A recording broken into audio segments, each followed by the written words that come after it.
Yo me quedé pensando, ¿por qué hablemos Emanuel? Era hablemos de Emanuel, porque yo quería hablar de él.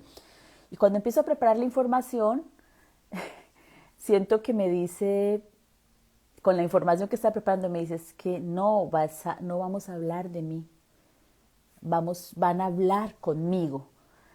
Y ahí me quedé como, wow, van a hablar conmigo. Y ahí me quedé, ¡puf! O sea, ahí fue el primer momento en que yo dije, wow, ok, esto ya está súper guiado, está súper bonito.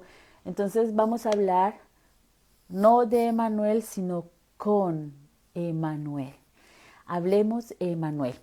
Entonces, para aquellas personas vamos a hablar parte uno. Voy a llamarlo con el nombre que todos ustedes lo llaman o que comúnmente se conoce Jesús. Vamos a hablar de Jesús en varias partes porque es un tema complejo y porque es un tema que no se puede ver desde un solo aspecto. Vamos a tomar el Jesús histórico, vamos a tomar el Jesús espiritual y vamos a tomar el Jesús cósmico, porque son tres Jesús que realmente es uno. ¿Y por qué elegí? Yo también me estaba pensando, ¿por qué el nombre de Manuel? Miren, el nombre de Manuel yo lo elegí porque cuando le he canalizado a él o cuando he estado con él en sesiones de aprendizaje que ocurren mucho en mis meditaciones o cuando estoy dentro de mi registro akáshico, él siempre se presenta como Emanuel. O cuando yo estoy haciendo una canalización directa de algo que yo digo, yo le siento la energía a él, le siento la energía a Jesús, entonces él me dice que es Emanuel. ¿Y por qué esta palabra Emanuel? En Isaías, en el libro de Isaías, cuando se anuncia, es el nombre profético de él. Es el nombre profético cuando se anuncia la llegada del Hijo de Dios. Se habla de, le pondrás por bien, vendrá el Hijo de Dios a la tierra, bueno, palabras más, palabras menos, y le pondrás por nombre Emanuel. Entonces, Emanuel es Dios contigo, Dios contigo. Entonces, cuando yo a él lo canalizo, ya tengo aquí algunas anotaciones para no irme a liar con tantas cosas que tengo yo que les quiero explicar. Cuando hablamos de Dios, de Manuel, estamos hablando de Dios contigo. Obviamente muchos de ustedes me van a decir, pero es que lo conocemos también con el nombre de Jesús, con el nombre de Yeshua, con el nombre de Maestro. Escúchenme, ya les voy a explicar esto porque realmente el nombre como tal no es lo importante, sino el mensaje. Y haciendo la investigación, que obviamente la investigación que yo hice de Emanuel es una investigación que es que es canalizada alguna parte, o sea, no, vamos a empezar con el Jesús desde el punto de vista antropológico y demás. Hay mucha información que llega canalizada. O sea, yo estaba investigando a nivel histórico, ustedes saben que yo soy angelóloga, me encanta tomar todo lo que tenga que ver con la espiritualidad, la religión, sin atacar ninguna de las vertientes, me gusta ir al fondo de ello. Los que ya han estado acompañándome durante varios meses, incluso los varios años que estoy aquí en las redes sociales, ustedes saben que yo he canalizado muchos tipos de energías, de vibración alta, de energía más que perfecta, como los llamo, de energía de luz. Y muchos de estos seres son arcángeles, son vírgenes, en los que muchísima gente no cree. Pero a mí me llega el mensaje. Solo que cuando a mí me llega el mensaje, yo no me quedo en lo que conocemos de él. Ustedes saben que cuando nacemos a nosotros nos programan, pero nos programan sin la intención de ponernos locos, sino que la programación que nos hacen es una programación dogmática. Esta programación dogmática significa tú aprendes información X, Y, Z de tus padres, de la escuela, de la sociedad en la que vives y creces convencido en que esa información que tienes es la verdad absoluta. No está mal creer que es la verdad absoluta, pero estaría más chido o estaría más lindo saber que aunque tú lo consideres la verdad absoluta, hay muchas otras teorías, muchas otras perspectivas, muchísimas otras maneras de saber o de obtener más información de un tema en específico. Entonces, Cuando yo empecé a hacer, porque es mucha la información, pero yo solamente voy a traer una parte. Entonces, al final les voy a dar la explicación de Jesús, de por qué Emanuel, Yeshua, Jesús, que realmente es algo muy bonito, pero muy sencillo, y la gente se complica mucho con eso. A medida que yo iba haciendo la recopilación de la información, porque para poder hablar de esto aquí y no enredarlos a ustedes, sino dar información muy concreta para que ustedes investiguen, al final yo terminé y con las hojas así en la mano, con las hojas en la mano, yo decía, ay, ándale, yo voy a salir con esto y me van a tirar tomates, piedras, de todo, y no tengo respuestas. No tengo respuestas a lo que muchos de ellos esperan.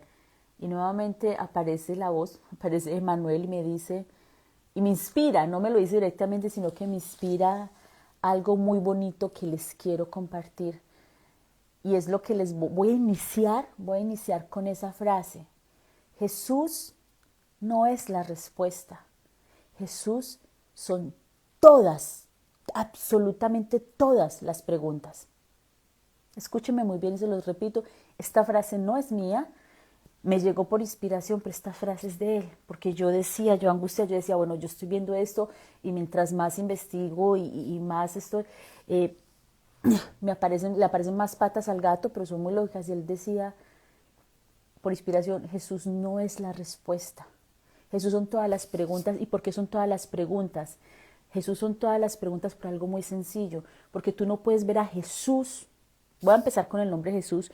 Tú no puedes ver a Jesús solamente desde el punto de vista religioso, porque te estás perdiendo una parte importantísima de lo que es la energía de Jesús como maestro, como rabino, como sabio, como esposo, como padre, que ese tema también lo vamos a tocar, como revolucionario, pero revolucionario pacífico. Si te lo tomas solamente desde el punto de vista espiritual, religioso, estás perdiendo el 200% de una información muy bonita. Si te lo tomas solamente desde el punto de vista histórico, antropológico, le estás restando importancia a su parte cósmica, a la energía que es. Le estás restando importancia a lo que significa que un maestro encarnado nos deje tanta información que ha sido oculta, que ha sido borrada y que ha sido enjaulada para que no tengamos acceso a ella.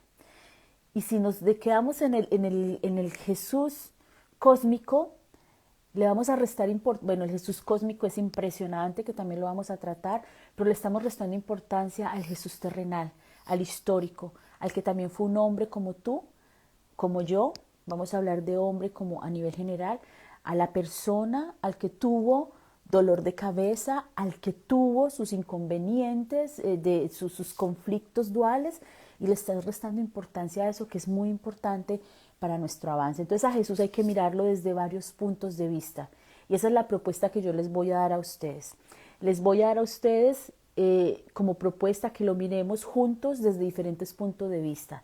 Si ustedes quieren, no crean nada en lo que les voy a decir, los invito a que escuchen y a que se formulen las preguntas, porque como él mismo lo dijo, porque es que son muchas las informaciones y todas difieren, él no es la respuesta. En uno solo de esos aspectos, en el histórico o en el religioso o en el cósmico, en uno solo de esos aspectos no vas a encontrar todas las respuestas, porque te vas a quedar corto. Y si empiezas a investigar, tampoco vas a obtener las respuestas, vas a quedar con más preguntas. Pero ¿saben qué es lo bonito de tener las preguntas? Lo bonito de tener las preguntas es que estás en el camino de la conexión, y cuando tú pones preguntas conscientes sobre un tema que para muchos es tabú, ya sabes de qué va esta vida, ya sabes de qué va tu existencia y ya sabes de qué va este proceso como almas encarnadas. Y eso es a lo que voy. Lo primero que vamos a tratar, y tomo mis notas. Muchas gracias a todos ustedes, a los que se están conectando. Vamos a empezar entonces a hablar de Jesús terrenal, del Jesús histórico, del Jesús antropológico. Cuando nosotros leemos la Biblia, estamos llenos de poesía, de metáforas, de aseveraciones que a lo mejor, cuando vamos a hablar del Jesús histórico, a nosotros nos dicen, nació un 24 de diciembre, algunos el 25, tuvo que huir, nació en un pesebre, había un burro, había una vaca, los Reyes Magos llegaron el 6 de enero, ellos se quedaron en el pesebre hasta el 6 de enero, llegaron los Reyes Magos, trajeron no sé qué, incienso, oro y mirra, tuvieron que huir. Entonces, cuando tú lees esto, tú dices, ¿qué está pasando aquí? O sea, nace el 24, unos dicen que el 25, el 6 de enero llegan los Reyes Magos, nació en un pesebre, después dicen que era carpintero, que María fue inmaculada, que fue por obra y gracia del Espíritu Santo que Él encarnó. Y aquí ya, como diría mi mamá, se perrateó el asunto. Aquí ya, o sea, ya perdimos el horizonte. Cuando nosotros vemos a Jesús solamente basados en lo que dice la Biblia que tú tienes en tu casa o que tenemos en nuestras casas, estamos cortando a la mitad lo que realmente fue Jesús. Lo primero es que Jesús no era un hombre rico. Jesús nació y vivió, esto es muy importante saberlo. Jesús nunca fue cristiano. Voy a empezar con eso. Jesús nunca fue cristiano. Jesús toda su vida fue judío, toda su vida. Jesús fue judío vamos a decirlo así, fue un judío sabio, tenía el estatus de rabino, de rabí. Eso fue Jesús. El cristianismo que tenemos ahora, que se llama catolicismo y le ponen no sé cuántas otras guindas al pastel, eso surgió luego de la muerte de Jesús. Jesús no inició la iglesia católica, Jesús no inició ningún cristianismo, Jesús fue toda su vida judío, pero judío de una forma especial, judío de la parte más sabia de los judíos, fue experto, maestro de la Torá, de todos los secretos de la Cábala. No me voy a meter en la Cábala porque no soy cabalista, me gusta mucho, la leo, la investigo, pero por ahí no me voy a meter. Entonces partamos de esa base. Cuando empezamos, quiero iniciar con eso para que nos empecemos a quitar el primer dogma. No fue católico, no fue cristiano, no fundó ninguna iglesia, cuando le dijo a Pedro, sobre esta piedra construiré mi iglesia, no estaba hablando de que él iba a construir el cristianismo ni nada, sino una nueva forma de pensar. Ahora, Jesús fue el sabio más grande que ha existido, el maestro más grande que ha existido encarnado y el sanador más grande que ha existido. ¿Y por qué es el más grande? Porque él manejaba todos los secretos de la Cábala. Manejaba todos los secretos de la Torá. Y la Cábala, la Torá, son los secretos de la Torá, la que sería la Cábala, la sabiduría de la Cábala, no es magia rara, que muchos dicen que es una magia rara, que no es nada de magia. Es simplemente la sabiduría que traemos nosotros cuando encarnamos aplicada a nuestra vida, el reconocernos como Dios encarnados y a partir de ese reconocimiento generar los milagros que se necesitan en nuestra vida. Punto. Tenía una alta capacidad de análisis Jesús. Era un hombre inteligentísimo, tan inteligente que fue capaz de ir mucho más allá de las enseñanzas que él recibió como judío. Ahora, él se interesó más por la mística hebrea. Él hablaba desde un principio del reino de Dios. ¿Y saben qué era lo más importante para él? Él no era de los que buscaba el gentío, la muchedumbre, voy a predicar aquí donde eran 50,000 sabios. Para él, una de las cosas más importantes era encontrar a Dios en el silencio.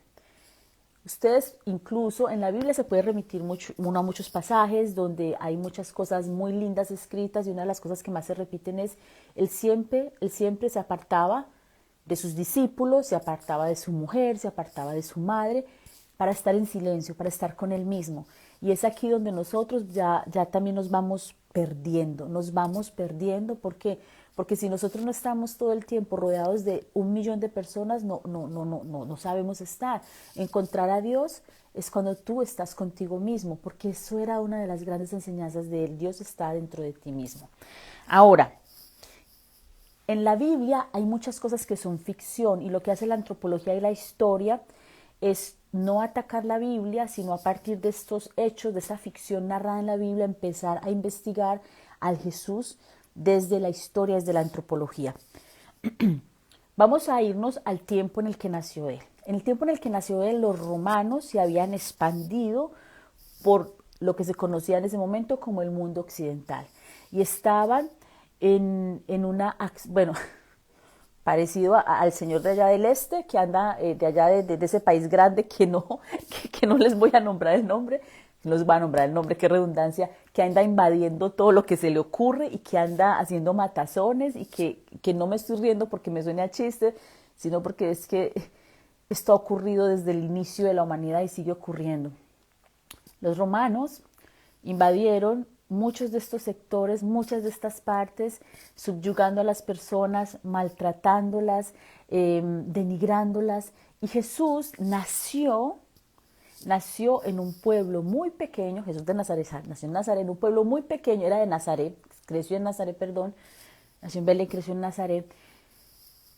Creció en un pueblo muy pequeño, era de familia muy humilde, y escúchenme muy bien, él ni siquiera fue carpintero. Hubo un estudio antropológico que se hizo, y bueno, participaron varias personas, participaron antropólogos, participaron historiadores, participaron expertos bíblicos, y se fueron a investigar todos los sectores donde supuestamente creció Jesús. Y en ese sector donde creció Jesús, en Nazaret, ese pueblo era muy pobre, era una ciudad muy pequeñita, muy pobre. Ahora, bueno, es algo diferente. Y allí tenían muchas canteras.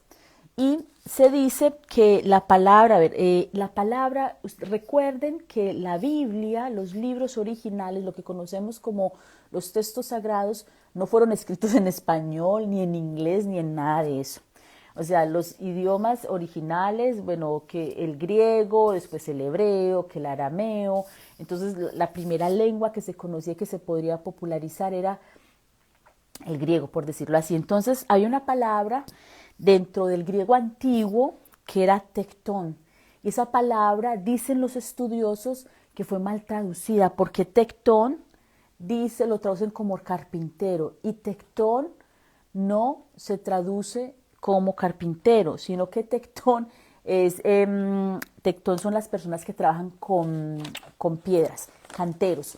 Entonces, hicieron una investigación, fueron al pueblo donde Jesús creció, y efectivamente encontraron rastros, encontraron lugares donde se veía que hace más de 2000 años hubo trabajos de piedra ahí. Con esa piedra que construían las ciudades grandes o los lugares grandes donde vivían los rabinos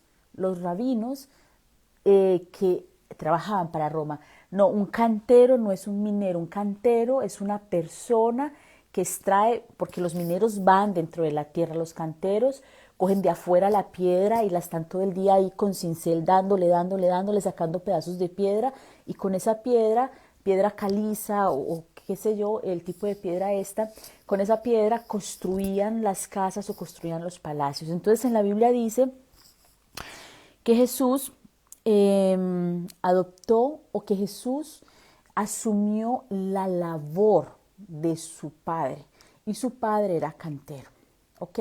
Entonces cantero, al traducir la expresión, lo dejaron como carpintero. Ve tú a saber, griego antiguo, pasado al hebreo, pasado al arameo, traducido al español, traducido al inglés.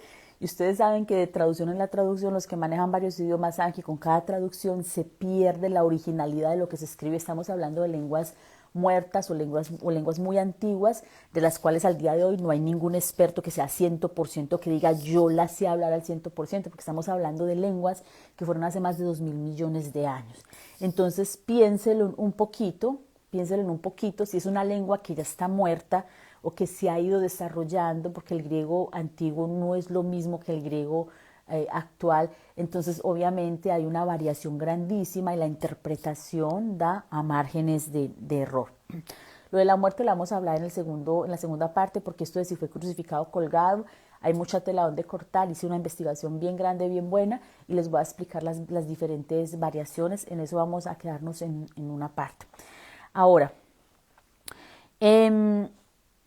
dice, hay un señor que se llama, es uno de los que más sabe de esta historia, es Jean-Dominique Crozat.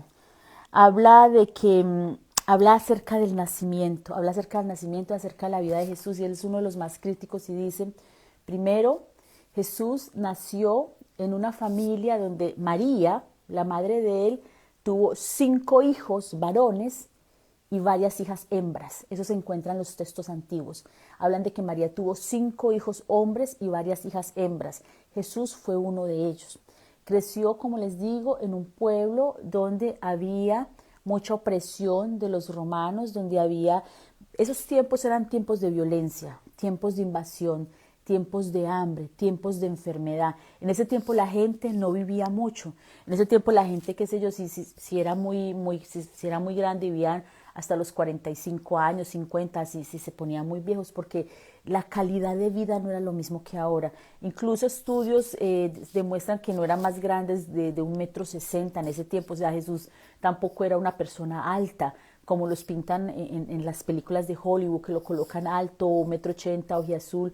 No, Jesús era morenito. Imagínate trabajando en las canteras. En el lugar donde nació era de raza morena, era tipo latino, tipo árabe, no era ningún ario. Entonces ahí empieza ya a desdibujarse la historia. Ahora, una de las cosas que más nos demuestra la sabiduría de Jesús fue que en la familia que creció, aunque creció con muchos hermanos y hermanas, era una familia que era muy creyente. Era muy creyente de toda la tradición judía. Ellos eran judíos. Se dice que los abuelos de Jesús eran esenios. Esenios, la parte de los esenios es la parte ya más extrema de la creencia judía. Ya les voy a hablar de ello. Jesús creció teniendo abuelos que se decían que eran esenios, pero los esenios vivían apartados del resto del mundo, porque tenían una comunidad para sí solos, que era en el desierto. Jesús, en cambio, no con su familia. Ellos vivían en Nazaret y obviamente se dedicaban a las labores normales. Desde los 12 años Jesús ya se veía llamado a compartir lo que él sabía y lo que él analizaba y lo que él creía de las escrituras y de lo que era su padre. Perdón. También hubo recientemente un descubrimiento, y aquí es donde empieza a desdibujarse un poquito la historia, porque se nos empieza a caer el Jesús religioso. Hubo un descubrimiento en 1947 donde un pastor, esto fue, espérenme un momento, Curán se llama la parte de África, en Curán, en 1947 un pastor, buscando unas cabritas que se le habían perdido, entró a una cueva y encontró dentro de un tinajo, dentro de una jarra de barro, encontró evangelios antiguos. Estos textos antiguos eran manuscritos que tienen una antigüedad de 2000 años aproximadamente. Los encontraron en 1947. Se conocen con los nombres de los textos del Mar Muerto. Y allí era donde se empezaba a hablar de todas las costumbres de los esenios. Y ahí es donde porque también está la teoría de que Jesús era esenio, de que Jesús venía de los esenios. Pero aquí se ven que en los textos encontrados en Corán se veía como los esenios eran una cultura muy cerrada, no dejaban entrar a ningún extranjero a esa cultura, aplicaban las leyes judías de una forma extrema, no eran ni siquiera como los judíos normales que tenían, bueno, un poquito ahí de espacio para interpretar su ley. No, ellos aplicaban la ley de una forma muy extrema. Los esenios creían que iba a llegar el fin del mundo, por eso se fueron a vivir al desierto. Muchos vivían en el desierto, construyeron acueductos impresionantes porque ellos decían que a Dios, y aquí viene una parte muy bonita que tiene también que ver con la cuántica. Los esenios decían, por ejemplo, que a Dios lo podías contactar si primero te purificabas con agua. En el desierto no había agua. Construyeron en Corán unos acueductos impresionantes para poder extraer agua de las fuentes más cercas que tenían y poderse purificar para alabar a Dios. Los esenios creían que iba a llegar el Hijo de Dios y que con él iba a acabar el mal del mundo. O sea, los esenios creían en el Apocalipsis. Eran una forma muy radical del judaísmo. en cambio que Jesús no. Jesús no creía en el Apocalipsis, Jesús no creía en el fin de los tiempos, Jesús no creía en todo eso que creían estas personas que llevaban la fe al extremo. Esto se encuentra en el libro de Isaías. Ahora, los esenios se conocen como una comunidad muy estricta, muy conservadora, y pudo haber tenido estoy hablando, escúchenme que no estoy hablando, para los que están llegando, no estoy hablando de la parte religiosa, sino lo que dicen los historiadores y los antropólogos, porque vamos a tratar a Jesús desde tres partes diferentes, de tres visiones diferentes. Entonces, cuando se interpreta esto, se dice que Jesús era imposible que hubiese sido esenio por la forma que tenía Jesús de pensar, porque Jesús era un revolucionario, incluso para la misma cultura judía no escénica. Él no hablaba del Apocalipsis y tampoco estaba obsesionado con la pureza de los rituales. O sea, no eran los que decías, tienes que limpiar el trapito así, tienes que pararte así, tienes que alabar a Dios de esta manera. Él no decía que había que alabar a Dios de una manera en específica. Obviamente, al ser judío, al haber sido toda su vida judío, al ser uno de los rabinos máximos y ser un conocedor grandísimo de la cábala, había algunos rituales que se respetaban, pero no era como los rabinos judíos normales o los esenios, que todo el tiempo estaban como en el extremo, en el ritual, se va a acabar el mundo, va a llegar el Hijo de Dios y va a acabar con todo. No, él pensaba diferente. En tiempos de guerra, él pensaba en paz. Ahora, hay que mirar la forma en que Jesús empezó a predicar. Jesús empieza a predicar a partir de los 30, cuando decide que ya es el momento para salir. ¿Y a quién le predica? ¿A quién le predica? Empieza a predicarle a las personas que tienen más cerca de su condición social y que están sufriendo más en ese momento, los pescadores. En ese momento, cuando Jesús empieza la predicación, unos años antes, los impuestos de los romanos se habían visto, habían sido más crueles en ese momento con la clase obrera. Todo que ver con hoy. Están los romanos, que tienen sus aliados dentro del pueblo judío, que eran los rabinos de ese tiempo, y otros sectores de la sociedad judía de ese momento, que eran los ricos. Ellos oprimían a los pobres, los impuestos, no dejaban ni para comer ni para nada, la pesca no estaba yendo bien. Y Jesús, que empezó a caminar y a predicar por toda esta parte, por todo Galilea, ¿a quién le empieza a predicar? A las personas que estaban ahí dispuestas a oír. ¿Y quién estaba dispuesto a oír un mensaje de fe y un mensaje de sanación? Obviamente los oprimidos, las personas que les estaba dando duro el comer, que les estaban pagando impuestos a los romanos muy altos, y él les empieza a predicar, pero no les empieza a predicar desde vamos a levantarnos en armas y vamos a acabar con el imperio, no.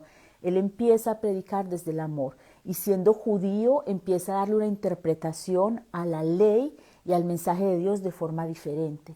Empieza a decir que el Hijo de Dios está en la tierra. Al hablar del Hijo de Dios, estaba hablando de cada uno de nosotros. Ahí la cosa se empieza a tergiversar. Hay una parte judía que es la política. Están los de izquierda, los de derecha, los de centro, los que no les importa nada. El mismo panorama había en ese momento. Jesús no era ni de derecha, ni de izquierda, ni de centro, ni de nada. Jesús tenía una visión muy clara de lo que era la paz, de lo que era el amor, de lo que era ser hijo de Dios, porque todos somos hijos de Dios. La tenía muy clara de cuál es el poder que tenemos los humanos y de que no debemos aceptar la opresión.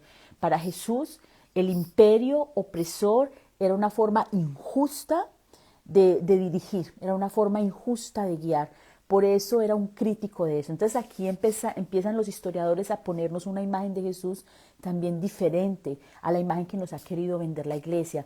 A Jesús nos lo muestran como el tipo de batica blanca, de aquí de mantelito blanco, muy amoroso, que solamente un día le dio unas rabietas y sacó a todos los mercaderes del templo, y fue donde se empezó a joder el asunto ahí, porque ya se empezó a ganar enemigos muy grandes, los rabinos del templo. Y esa no fue la única rabieta de Jesús. Jesús no hizo rabietas, eso fue como ya dijo, bueno, se salen de la casa de mi padre, ustedes no tienen nada que hacer aquí.